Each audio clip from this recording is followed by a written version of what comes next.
Welcome back to another week. I am so excited this is my first time having multiple people on. So I'm really excited because we've got just that much more information and knowledge and experience to chat about.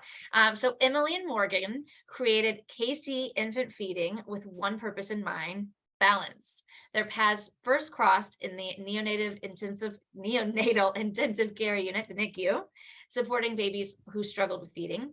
With their skill sets and knowledge, they provided parents and caregivers with information and techniques to help dissipate feeding difficulties. However, it wasn't until they both experienced feeding struggles with their own newborns they realized how essential the inclusion of family mental health considerations are in the development of feeding plans. This balanced approach ensures long-term success in thriving infants. They now approach families they support with compassion, knowledge, and empowerment that comes from years of experience working with infants and personal moments of struggle, hope, and success. So if everyone could please give a large welcome to my new friends, Emily and Morgan. Hello. Hi. What a pleasure. So I always like to ask people now, I did slide into your DMs, but also, how do we know each other? Well, we are partner providers with Sentimano Counseling, which is a perinatal focused therapy group. And like you mentioned, we both had our own struggles with maternal mental health following the births of our children. And so we had gotten involved in that community and connected with Mika through Sentimano. And then you're connected with her also, right? Yes. Yeah. So she's actually my mentor. So I can't even remember how I had come across her, even I think in one of the many behavioral health Facebook groups or something. Someone was like, go to Mika. She's the godmother of perinatal in Kansas City. It's like, I don't know if she knows that people call her that. I think she might die a little bit. She did. Like, guys, calm down. No. But yeah. And so then she had mentioned, and I thought, oh my gosh, I can tell you, this is a conversation that I have so often with my clients. Is feeding is, do I want to breastfeed? Do I not want to breastfeed? What if I can't? What if I can? It's so much. And then of course, as they get older, there are other implications, which we will get to all of that. So it's such a pleasure to have you on for all of my listeners to be able to kind of hear about how people can kind of take charge of that and get going. Absolutely. Yeah. So I've already kind of answered this from your bio, but I'd love to hear kind of from you both about, like, how did you get into infant feeding? How did you get to the NICU? How did that kind of, what kind of sparked that for you all, that interest? So for me, I am trained at my education is formally in speech language pathology, and I always specialize in that pediatric population. I was working with a little girl who had a feeding tube, and it was her mom who actually was the one that I realized was the main provider of all of her feeding needs. And so I learned through this mom that was so knowledgeable and so empowered. So then I just kept specializing in feeding, continuing education, all my courses in feeding, which led me to the NICU. And then from there, continuing to do various education courses in feeding, working with moms. And it's just always been a passion of mine to be able to help that mother-child bond and connection, because if you can't feed your baby, you just feel such immense just pain, and it's just a huge struggle if you can't feed your baby. So finding different ways to help support moms and infants throughout their journey, whatever that looks like, it's different for everyone. Well, and that's something to very much keep in mind too, is that it is different. I think we often have this picture through media, through movies, through other moms, and it's like, I'm not doing it right, or it's not working for me, or whatever it might be. And I thought it was really interesting because I went to Purdue undergrad, and of course had a number of people in the SLP program, and I had no idea that eating was, but of course it does, because it's all of this in the mouth and everything. But I remember somebody was talking to me about teaching somebody to eat pudding once, and I was like, you're in speech language pathology and you're teaching somebody to eat pudding. Say more. So that's what people are always like, wait, why are you calling the speech therapist? My kid's like 41 weeks old or 38 weeks old. And it's like, oh, well, in that NICU world, when they're born early, we're there to be able to help moms get on the right track with pumping or providing milk, and then also continue to teach the baby all the oral skills that they need. So then once they're cleared to eat, and then moving on forward, fast forward to solids and making sure, those oral motor skills are intact, because, sometimes there is an underlying issue that causes a child to have difficulties, whether it's with nursing or bottle feeding or taking solids, or why they're picky eaters. So that's what, yes, being a speech therapist, it's like, okay, this is our focus from the nose to the esophagus. So we really zone in on that area. And then just with my own struggles, which we've previously kind of mentioned, I then went back for, because I'm just a lover of learning, my certification in lactation. So I'm a CLC as well as an SLP who specializes in feeding. So that's a little bit of how I got to the infant feeding world. Yeah, no, I appreciate you sharing that. And Emily, tell me about your story. Yeah, I just always loved babies and neonatal a lot growing up, and I just knew I wanted to do NICU. Going into nursing school, I worked in the unit and as a secretary when I was in nursing school, and I did NICU nursing for 10 years. But then after I had my oldest, who's now 7, I had tons of breastfeeding struggles. I had some real severe postpartum anxiety and obsession, and it was all around milk supply and feeding and lactation. And I just realized how big of an issue this is. And something I didn't go in. I just thought it would work and it was fine. And I kind of knew what I was doing, but I didn't really know anything as a NICU nurse. So I found myself after that really gravitating towards those mamas and wanting to be there to support those moms. So then our NICU lactation consultant was retiring, and they kind of approached me because I had expressed some interest. And so I was really lucky to be able to slide into that spot. So now I get to do, both of my passions, which is still being in the NICU and helping those babies and those mamas in that situation, but then also focusing on lactation more. And so Mika actually approached Morgan and was, wanting some partner providers. And then Morgan called me and was like, okay, I need some lactation help. So come with me. And we both were kind of I don't know, should we do this?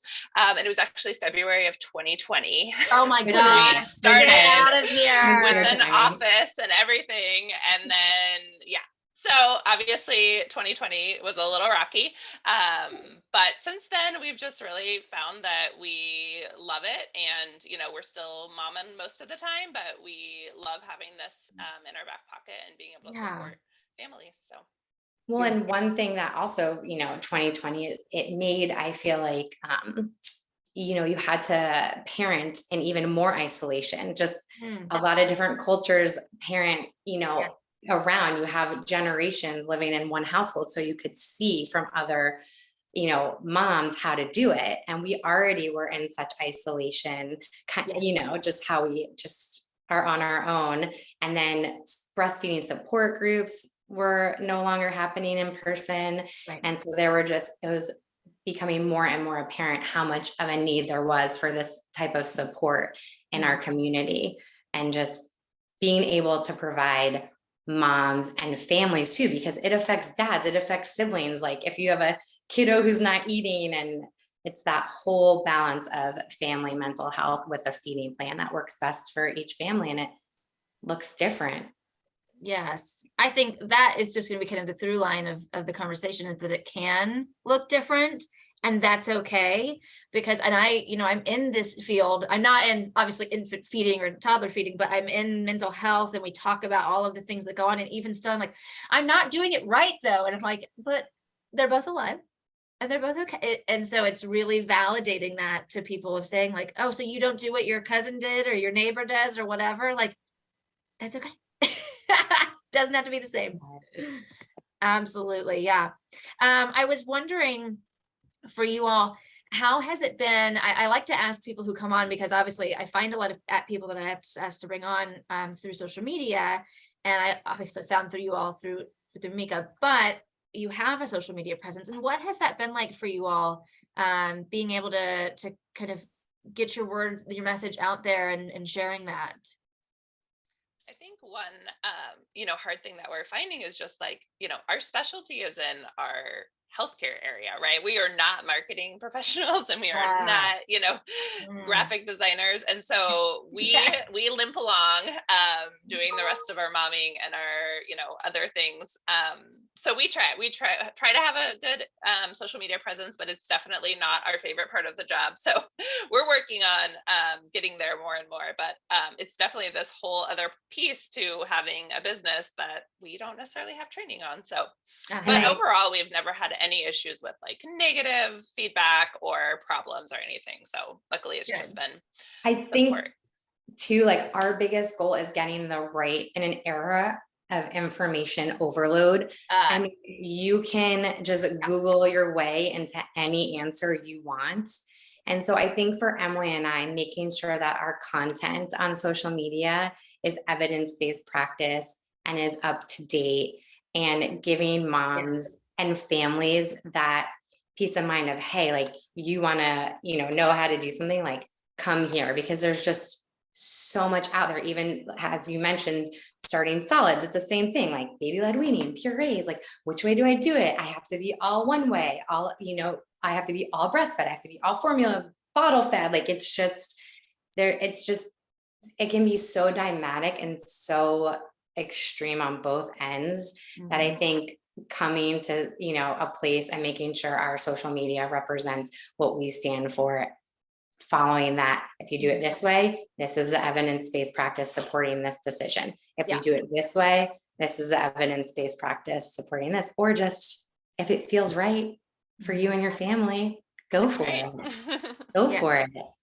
Yes. Yeah. And I appreciate you saying that. I'm not sure if I've ever actually had a conversation with somebody about this very specifically, but like, if you Google enough, you will find the information. Somebody somewhere has said something that will back you up. Yeah, For or go sure. against you if you're in that space of panic. Also vary that. Absolutely. Like, okay, this is starting to feel good. Oh my gosh, I just found 5 articles that say I am absolutely going to burn this house down if I do Yeah. Yeah, that's a Exactly. really good point, and it's nice to be able to find to create spaces where people know that they can come openly, non-judgmentally, um, that it doesn't, it's not stay, do what I say or get out. Here are options. There are evidence-based policies behind or and studies behind a lot of different options, and that's good to hear that you all are able to create that, because yeah, I can imagine. I tell my clients to stay off Dr. Google. Yeah. And I think that I think that For definitely sure. applies here too, of like you will find either something for or certainly something against. Yes. Baby care has just become so overwhelming for new moms, I think. I mean, I think there are some advantages to social media, of course, of like getting more information. And, I've even had some moms that didn't breastfeed, but then they like found this great TikTok person they liked. So now they want to breastfeed. And I think that that's amazing. But also it's so overwhelming because you just are getting this barrage of different information. So, I mean, we definitely are focusing on the quality of our content, not just the mass producing of Yes. it. So we Yes. try to really like land on Mhm. stuff we really feel passionate about. Yeah, not just I have to put something out today. Right. So Here's I'm gonna just throw Yeah, this we're random not good thing at out. that. Yeah. yeah, absolutely. And I will say I have definitely had that conversation though about that overwhelm of the abundance of information, where I am grateful to be parenting in the era of the internet, so that at 3 o'clock in the morning I can Google and feel validation, or do I need to go to the hospital, or it looks like this is okay, whatever it might be. As compared to, when I was born in 1985, I can literally only imagine how my parents must have been feeling, just like, all right, well, she's still breathing, so I guess Right. we're good, or yeah. So I do appreciate that. And then I also really, like I said, I have to walk people like, let's take a breath, and let's maybe decrease the Googling for a little bit and think about something else then. Well, yeah, I think that's one of our big things too, is when we meet with a family, it's like, well, what are your goals? What are your feeding Yeah. goals and your family goals? And sometimes they don't even know, because it's just what everyone else has told them, being, Yes. you know, in a hospital where you can't have a pacifier, or like you have, just different things. It's like, hold on, let's help you find your voice. Hmm. And then we're here to help support whatever that choice is. Yes. And it can change. Absolutely. I mean, I think we both, had these expectations and thought we knew all these things, and going into our own motherhood journeys, we're like, oh, okay, this baby is like in charge, and just kidding. Yeah. Oh, I'm sorry. So That's we cute. both had you thought you very were interesting first children. Yes. That gave us a run for our money and gave us a little bit of reality check. So it's funny. I did the same thing where I was like, I'm going to do this, I'm going to do that, and I've got these, and and then the baby comes and literally they're like, that's cute. You thought you were going to do these things. Let me show you how you are wrong. Right. And Emily and I are so fortunate. We have all this information, like, all this formal education and textbook education, and then also all the support. I mean, I was calling Emily in the middle of the night to come to my house because I couldn't feed my baby. Yeah. So somebody who's so connected in the infant baby world couldn't do it. Yeah. So it's like, how can we just let moms know and families know, like, there is support. Like, you don't have to struggle alone. You don't have to figure it out alone. It shouldn't be painful. If it is, like, we're here, like, there's other, and if there is a more, a deeper issue, we know those providers that can then help, because we just are so connected from doing this for so many years. Yes. Oh my goodness. And that is it too, that feeling of isolation. And my gosh, especially in the COVID era. I was fortunate enough, my son was born in the middle of 2019. So I had that blissful few months of pre-pandemic, pre-quarantine life, where I was able to feel like physically go places and feel that connection. I can only imagine what it must be like to have become a parent for the first time in the middle of quarantine, in a post-COVID world. I did become a parent again, but at that point, I still, obviously, my daughter certainly showed me different things that she's like, oh, and you thought you were going to do the exact same thing that you did with him. Also adorable. You're cute. But even still, it was not as jarring in a lot of ways as it was that first time. So I am, once again, as it's a double-edged sort of the fear of social media, but also the gratitude that I do have being able to say, because you're saying there is support, you are not alone. And also too, decreasing the stigma of being okay. It's okay to ask. You don't have to just know everything. Yeah. Yeah. I think as like a cisgendered woman, I feel like we're getting kind of away from that, but even still, like, but you're a mom, you're just supposed to know, like, that's your job, is to just be able, like, magically have all of this information. And I'm like, how? Sure. Yeah, absolutely. My goodness. So yeah. So, and you mentioned too, kind of the family aspect and bringing everybody in and making sure everyone's on the page. How do you find that people can be the most supportive of their spouses, of their partners, of their sisters, brothers, children? How can we support people who are having issues with infant feeding? What have you found to be the best things that people have felt have been helpful in supporting their loved ones?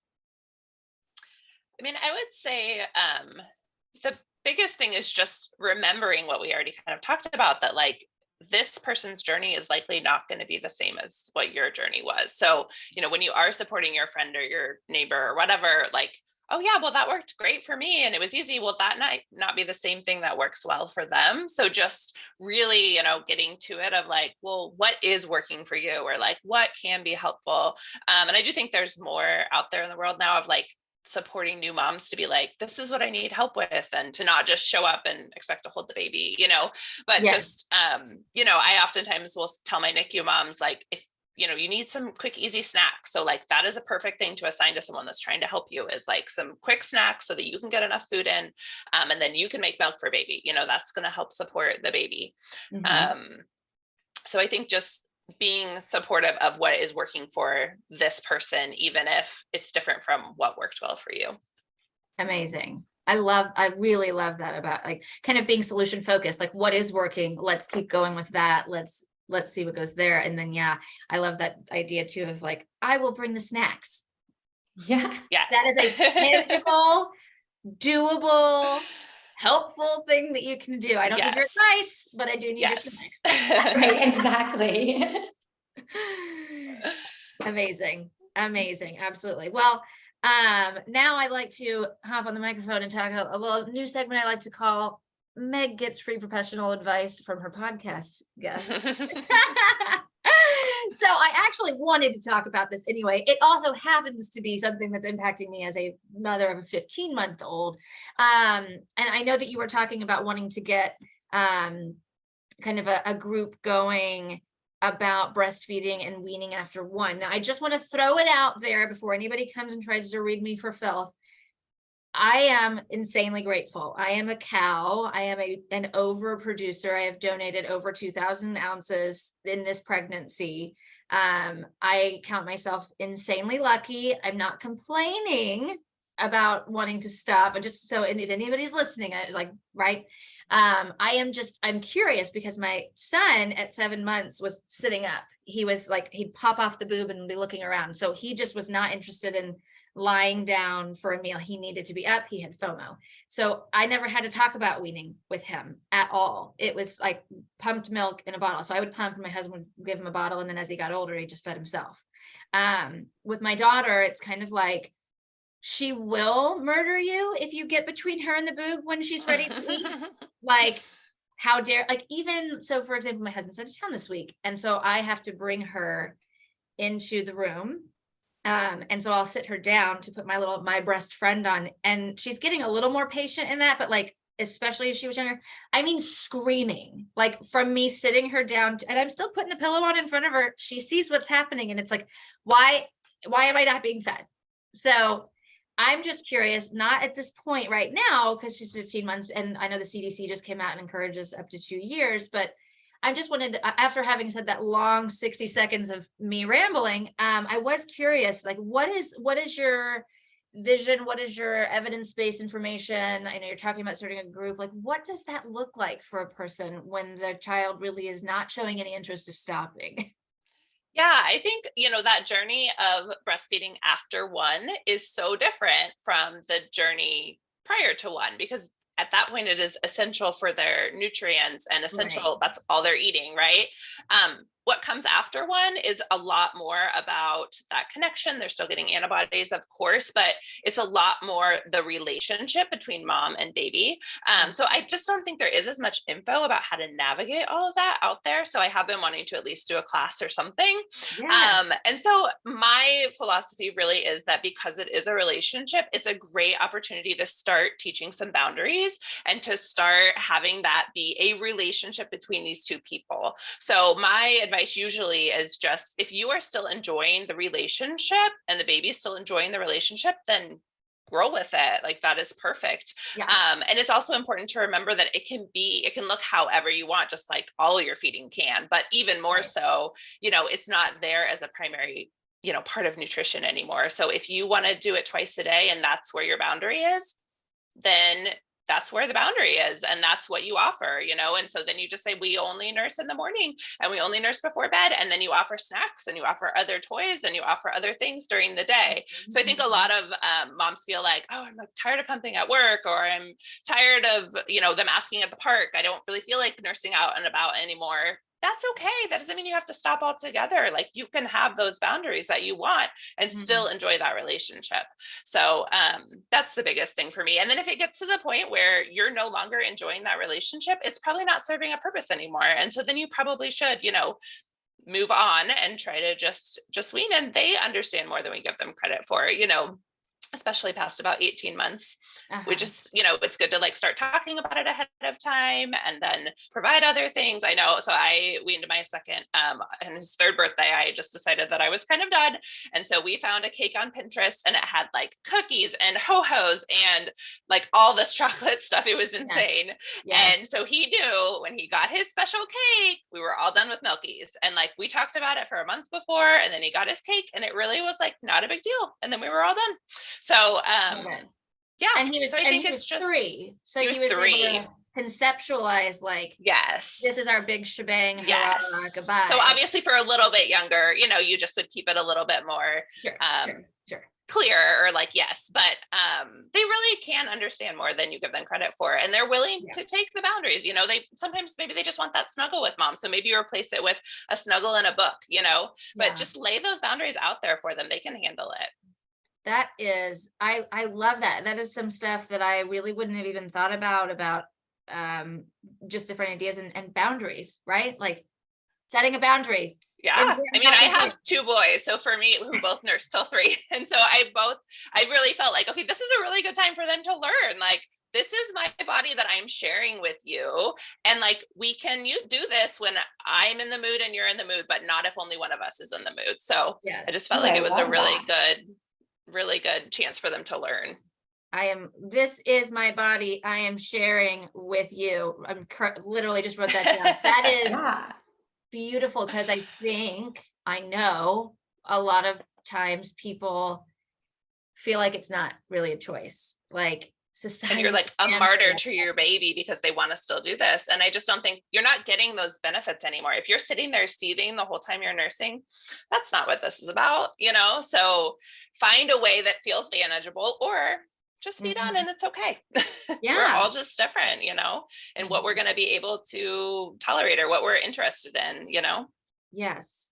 Oh my goodness. Absolutely. Well, and I think the same thing just for the, the babies that are bottle fed too, even now there's such that push. Oh, they have to be done with the I see a lot, with the bottle. Oh, you have to be done with the bottle at a year old.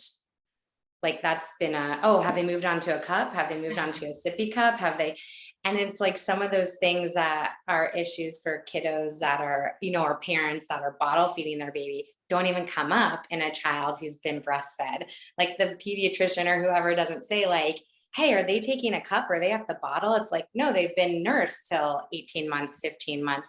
So that same idea, even for moms transitioning, weaning off the bottle to more of a sippy cup, of it's okay if it's not right at a year. It's okay if like you want to snuggle your baby and give them the bottle still and they're 15 months old.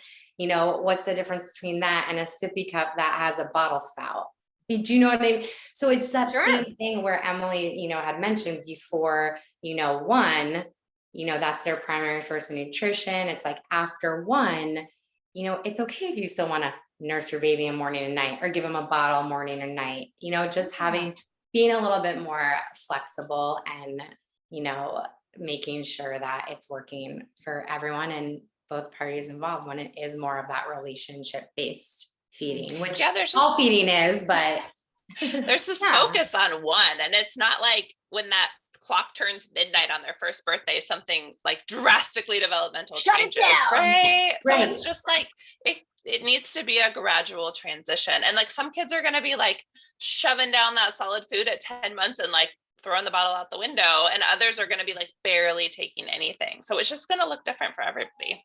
Yes, absolutely. Which beautifully segues us into the behavior conversation, which again, I'm very selfishly enjoying for my own personal use, because so again, my 3-year-old, when it was like 6 months and he was like, I will eat that. I will eat that. Yep. He didn't love spinach at first. And even then, like, cause I steamed vegetables and I pureed them in my breast milk. And this is how we started. And then with my daughter, I'm like, baby led weaning sounds cool. Have this sweet potato. Like, but she wouldn't eat anything. She wanted the boob.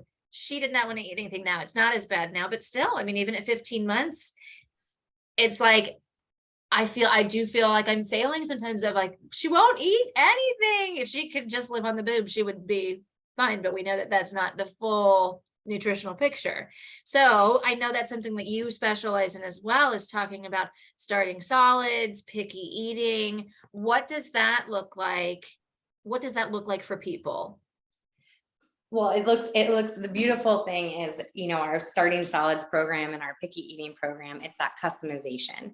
So it's that being able to individualize it to what's happening, with each family. So it does look different, but generally speaking, it's, ensuring that those oral motor skills are there for them to be able to eat. So before we say food before 1 is just for fun, and that's all over the place. People hear that a lot. Sure. And what that means is when you're providing foods to your, 6-month-old, 7-month-old, 10-month-old, what you're doing is you're providing foods that will help them learn how to swallow something other than milk. Sure. how to move their tongue in a different way and, move away from that suckling pattern and more, side to side, moving foods to the chewing surface, pushing food out. I mean, this is my soapbox. I could talk about oral motor skills all day long. And I'm here to listen to it. 'Cause I don't think, this is what I'm going back to, like I'm remembering this almost 20 years ago now. 15 years ago, whatever, not that old. But anyway, being at Purdue, I remember exactly where I was and being like, wait, speech, you talk about muscle move, I don't feel, I don't know, maybe I sound wildly ignorant. I am, but like, I don't think we really think about the motor, like the mechanics behind it and why that's so important. It's not just like, oh, you're a human and you'll just learn how to chew. It's like, no, there's a whole devoted profession to it. Yes, it takes 26 muscles and 6 cranial nerves for one swallow. Fun fact. So, I mean, that's, getting into like the nitty gritty of it, which, okay, maybe they're only eating this or not transitioning to this food because of this chewing pattern, or, that's a little bit more specific, but overall that starting solids, it comes back to that whole, what we see a lot, just a common, theme is that fear, because you fear what you don't know. So it's being able to go into that home or work with that family and say, once again, like, what are your family goals? Do you all want to sit down together as a family, including that 7-month-old? Is that too hectic for your life? And also, if you want to give purees, you can give purees on a spoon. That doesn't mean they're not going to eat ever a piece of chicken. Or like, do you want to do baby-led weaning and hand your kid a banana?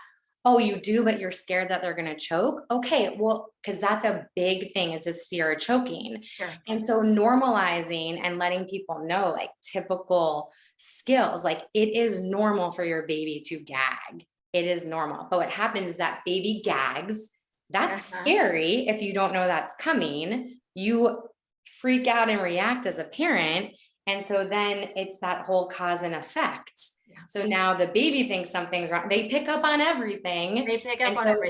Either they push away that food and it's done to them, or they're going to gag every time because and then you're like, oh, they can't eat that food. They choke on that food every time. And what do you do as a parent? You're there to protect them. You take that food away from them. Right. Instead of just leaning into it and knowing, okay, this is developmentally normal, or also maybe it's not. Who can I reach out to for help to find out? Right. And so that's kind of our, starting solids, like deciphering, okay, are they maybe getting too much milk and that's why they're not eating? Right. Hello. Or like, I am not hungry anymore. I'm actually hungry. Undiagnosed, I don't know, something. Right. So there's all different reasons. So, just being able to, once again, be that sounding board for parents and help guide them on their feeding journey, like birth, through solids. Yes. Amazing. Well, I appreciate you all so much, because like I said, it is one of those things where you have this negative self-talk of, I've done it wrong, I've broken them, or whatever it is. And I really like, Morgan, that you were mentioning like that reaction that you have. It's the same thing. I've seen memes or whatever of like, a child running like, mama, look at me. And then like a meteor smashes into the baby. And then it's like, just don't say anything. And then the baby just like gets up and is like, look at me. Did you see that? It was so cool. And it was like, if you just don't respond, they usually are okay. They don't like, but then if you're like, oh my gosh, you fell, are you okay? And then that's when they start crying and panicking, because they're like, oh, am I supposed to be scared? Am I supposed to be shocked? And so that same thing applies to skinning your knee as it does to gagging and sputtering and everything that happens with feeding. And maybe things that we don't really conceptualize just naturally without having the conversation. And then also just knowing that, okay, there are some things that, if they're coughing and choking every time, if they have color changes, like, don't like lose your mama intuition, or if like a friend or another parent, or caregiver is concerned, it's like, a lot of times we see the opposite too, where there are concerns and, they're getting kind of shut down, dismissed. And so sometimes we've had to advocate for that side too. Like, no, there really is something like happening here, let's involve another provider on the team to, make sure that this is okay, because, eating is such a huge part of our society and our culture. And it's like everything, birthday parties and just snacks and all the things and play dates. It's like, Yes. if you have a kiddo that is struggling eating at any stage of the game, just as a caregiver, a mom, a dad, a grandparent, it is hard. So Yes. finding different ways to support those Yes. families. We send the validation, we send the love. It's okay to advocate for yourself, for your children, for your guardian, whoever you're looking after, because if you really do have that intuition and that concern, seek some help right here at Casey Infant Feeding, or yeah, absolutely. I think that's really helpful for us to know. Yeah, well, I really appreciate you all coming in, taking the time to share some of that information. I'm wondering if there's any kind of like understanding that every person has such a unique journey. What are some common things you've noticed in working with infant feeding that maybe we might need to kind of final thoughts that you might want to share? I think the biggest one that we see is just being so scared to do a combination of things, or thinking it has to be all or nothing. Like if I missed that golden hour and I introduced one bottle in the hospital, that's it. My breastfeeding journey is ruined. And it just can look so many different ways. So I'm a big proponent of combination feeding and helping families like find that, you want to pump at night and bottle feed, that's perfect. Let's make it work. But I mean, it's still, if you just like start doing some of those things, it's not going to work great. But with, the right tools and the right understanding of how your body works and how milk is made and all of that, you can make a plan that works great for your family, and it can look all different ways, and it doesn't need to be exclusive on-demand breastfeeding. So that's the biggest thing that we are here to kind of support. I love it. It doesn't have to be just one thing. Yes. I love it. And nobody thinks they make enough milk. Yes, Like, absolutely. Yes. If I could like remove all the pictures on Pinterest of the giant freezer stash, oh, I wish. Like, that is not normal. That is not needed. It is oftentimes those moms don't even end up using that milk. They donate it, which is amazing, but it's like so much pressure for these moms to think they need like a whole freezer full of milk to go back to work. And it's just not the thing. Is. I feel like I could do a whole episode on that. Yes. I mean, oversupply is usually just a genetic thing that just happens to people. They didn't do anything magical. They didn't take any magical Gatorade. No. It's just how that person's body works. And Yes. And yes, Morgan, please come. I will have you all on every other week if you'll come. We have all the information in the world to talk about. But yeah, it's true. And people will ask me, I let some people know of my breastfeeding journey personally, and friends are like, what have you done? What did you do differently? And I'm like, babe, no, I wish I had, if I had that, I would tell you. It's like, it just is what it is. And I like what you're saying about kind of not, again, stay off Dr. Pinterest as well. Because just because you see somebody's deep freezer full of milk, does that mean you're doing it wrong? And does that mean your baby's not going to be fed? And we see that, and I think we internalize that as incorrect or whatever it might look like. Yeah, absolutely. Well, I just appreciate you all so deeply. I would love for you to come back. Absolutely. What good information for everybody to have. I'm going to have it obviously in the show notes, but if you all want to share, where can everybody find you? We're at justcaseyinfantfeeding.com. We have our services on there, and we are also on Instagram, Facebook a little bit, not that much, but yeah. Amazing. All right. Well, I appreciate you both so much. Thank you. Thank you to everybody who tuned in today. Be curious, not judgmental, and have a great one. Thanks, Meg. Thank you.